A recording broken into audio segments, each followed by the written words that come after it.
பாஜக அரசு கொண்டு வந்துள்ள 3 குற்றவியல் சட்டங்களும் தேவையற்றது என ஒன்றிய முன்னாள் நிதியமைச்சர் ப. சிதம்பரம் தெரிவித்துள்ளார். சென்னையில் திமுக சார்பில் நடைபெறும் உண்ணாவிரத போராட்டத்தில் பங்கேற்று பேசிய அவர், இந்த சட்டத்தை உடனடியாக நிறுத்தி வைக்க வேண்டும் என கேட்டுக்கொண்டார். இந்த சட்டங்கள் எதற்கு?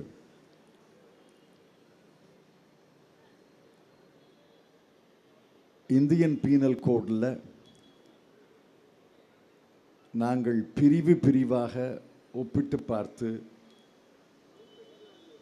உறுதியாக சொல்கிறேன், 90 முதல் 95% பழைய பிரிவுகள், பழைய வாசகங்கள், பழைய சொற்கள், பழைய சொற்றொடர்கள் அப்படியே புதிய சட்டத்தில் காப்பி அடித்து ஒட்டியிருக்கிறார்கள்.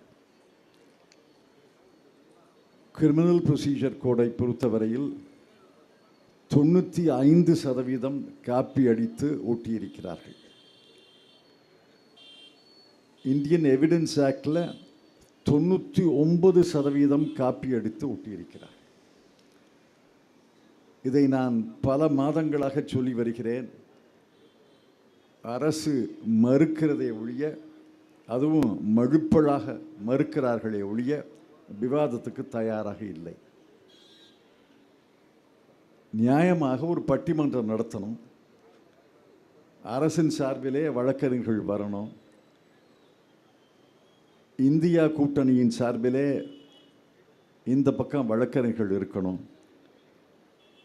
அங்கே ஸ்க்ரீனில் பழைய பிரிவு, புதிய பிரிவு, மொத்தம் எத்தனை பிரிவுகள் என்று ஒரு பிரிவாக ஒப்பிட்டு பார்க்கணும். இந்தியன் பீனல் கோடில் 513 பிரிவுகள் இருக்கின்றன, 26 அத்தியாயங்கள் இருக்கின்றன.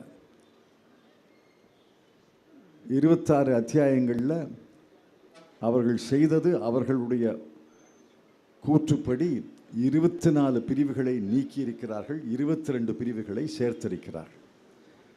ஆக 513 பிரிவுகளில் 24 + 22 46 பிரிவுகளிலே கை வைத்திருக்கிறார்கள் என்றால் எதற்காக 450 பிரிவுகளை மாற்றணும்?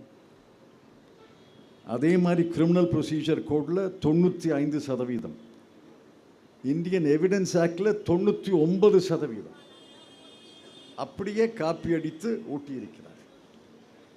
கேட்டால் பிரிட்டிஷ் காலனி சட்டத்தை நாங்கள் தூக்கி எறிகிறோம். என்ன பிரிட்டிஷ் காலனி சட்டத்தை தூக்கி எறிஞ்சிருக்கீங்க? உண்மையிலே சொல்லப்போனால் லார்ட் மெக்காலே அவர்களுக்கும் சர் ஜேம்ஸ் ஃபிட்ஸ்ஜேம் ஸ்டீஃபன்ஸ் அவர்களுக்கும் அஞ்சலி செலுத்தியிருக்கிறார்கள். இது பாஸ்துமஸ் ட்ரிபியூட். அவர்கள் எழுதிய ஆங்கிலத்தை எங்களால் மாற்ற முடியவில்லை, அதைவிட சிறந்த ஆங்கிலத்தை எழுத முடியவில்லை என்று ஒப்புதல் வாக்குமூலம். 90 முதல் 99% காப்பி அடித்து ஒட்டியிருக்கிறார்கள் என்றால் என்ன காலனி ஆதிக்கத்தை நீங்கள் எதிர்க்கிறீர்கள்?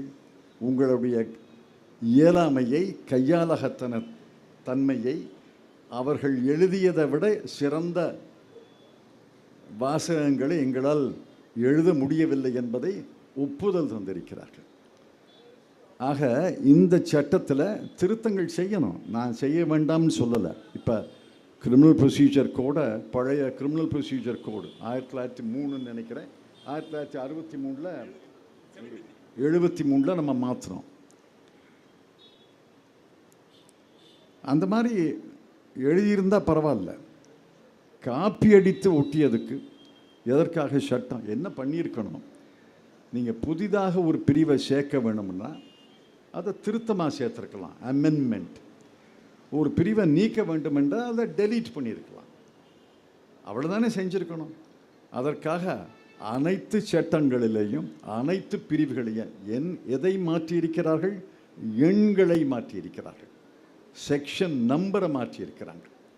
இப்போ லட்சக்கணக்கான வழக்கறிஞர்கள், ஆயிரக்கணக்கான நீதிபதிகள், பல லட்சம் காவல்துறை அதிகாரிகள் மீண்டும் படிக்கணும். இப்போ 302 என்றால் கொலை என்று சின்ன பிள்ளைக்கு கூட தெரியும், நேற்று தேர்ந்த கான்ஸ்டபிளுக்கு கூட தெரியும். இப்போ அதனுடைய பிரிவை தேடணும்னா 101க்கு போகணும். ஏன் 201 101? 103. எதுக்கு 302 மாத்துறீங்க? 302 மாற்றி 302 203 மாத்துறதுல என்ன லாபம் இருக்கு உங்களுக்கு? இது குழப்பத்தை தான் விதைக்கும். பல நீதிமன்றங்களில் அந்த பெரிய குழப்பம் இருக்கும். உடனுக்குடன் செய்திகளை தெரிந்து கொள்ள சன் நியூஸ் பெல் ஐகானை கிளிக் பண்ணுங்க.